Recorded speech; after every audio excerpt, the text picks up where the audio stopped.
উত্তরার আকাশে এক মুহূর্তের বিকট শব্দ, এরপরই একটি যুদ্ধবিমান স্কুল ভবনে ধসে পড়ল। এভাবেই হঠাৎ থমকে গেল নিষ্পাপ কতগুলো শিশুর ভবিষ্যৎ। এই দুর্ঘটনা কি এড়ানো সম্ভব ছিল না? যুদ্ধবিমান প্রশিক্ষণ দেশের ঘনবসতি এলাকাগুলোতে চালানো ঠিক কতটা নিরাপদ? এই দুর্ঘটনার পেছনে আসলে দায়ী কারা? বিস্তারিত জানাচ্ছেন ইশতিয়াক হোসেন। বাংলাদেশের সামরিক ও বেসামরিক ইতিহাসে একটি গভীর শোকের দিন ২১ জুলাই। রাজধানী ঢাকার উত্তরা এলাকায় অবস্থিত মাইলস্টোন স্কুল অ্যান্ড কলেজের ভবনে বাংলাদেশ বিমান বাহিনীর একটি প্রশিক্ষণ যুদ্ধবিমান বিধ্বস্ত হয়ে অন্তত ২২ জনের মৃত্যু ও ১৭১ জনের বেশি মানুষ আহত হয়েছেন। নিহতদের মধ্যে অধিকাংশই শিশু। ওই ভবনের অভ্যন্তরে ক্লাস চলাকালীনই দুর্ঘটনাটি ঘটে। প্রাথমিক তদন্তের ভিত্তিতে জানা গেছে, দুর্ঘটনার কবলে পড়া বিমানটি ছিল চীনের তৈরি F-7 BGI মডেলের প্রশিক্ষণ যুদ্ধবিমান, যেটি ঢাকার কুর্মিটোলার বিমান ঘাঁটি থেকে উড্ডয়ন করেছিল।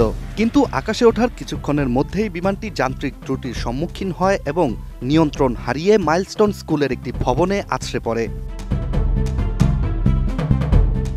যে কোনো দুর্ঘটনার ক্ষেত্রে দায় নির্ধারণ বা মূল ঘটনা উদ্ঘাটন করা একটি জটিল প্রক্রিয়া। তবে দেশের এই বিমান বিধ্বস্তের ঘটনায় কয়েকটি বেশ গুরুত্বপূর্ণ প্রশ্ন সামনে উঠে আসছে, যেখানে জনসাধারণের মাঝে প্রথম প্রশ্নই উঠছে, এত পুরনো বিমান কেন এখনো বাংলাদেশ বিমান বাহিনী ব্যবহার করছে?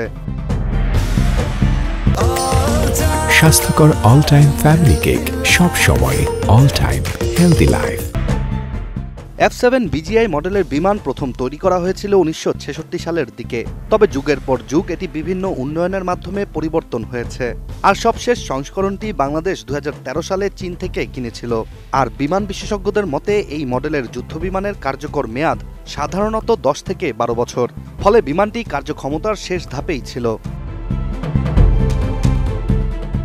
এরপর একটি যুদ্ধবিমান উড়ানো সাধারণ কোনো গাড়ি চালানোর মতো বিষয় নয়। উড্ডয়নের পূর্বে যথাযথ কারিগরি যাচাই করে বিমান ও পাইলটের নিরাপত্তা নিশ্চিত করেই একটি বিমান উড্ডয়নের অনুমোদন পেয়ে থাকে বিশ্বের যে কোনো দেশে।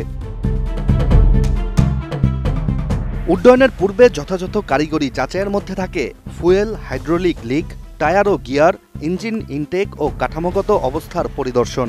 এছাড়া বিমানের রাডার, ট্রান্সপন্ডার, কমিউনিকেশন ও নেভিগেশন সিস্টেমও পরীক্ষা করা হয়।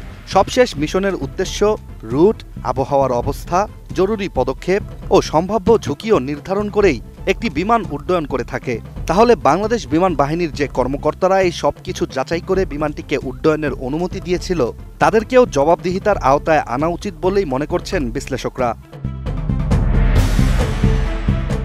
আরেকটি গুরুত্বপূর্ণ প্রশ্ন উঠছে, বিমান বাহিনী কেন একটি ঘনবসতিপূর্ণ, শিক্ষা প্রতিষ্ঠান সমৃদ্ধ এলাকার উপর দিয়ে প্রশিক্ষণ বিমানের মিশন পরিচালনা করল?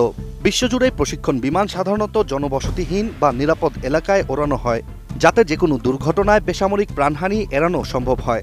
ঢাকার মতো ঘনবসতিপূর্ণ নগরীর আকাশে নিয়মিত প্রশিক্ষণ উড্ডয়ন কৌশলগতভাবেই ঝুঁকিপূর্ণ।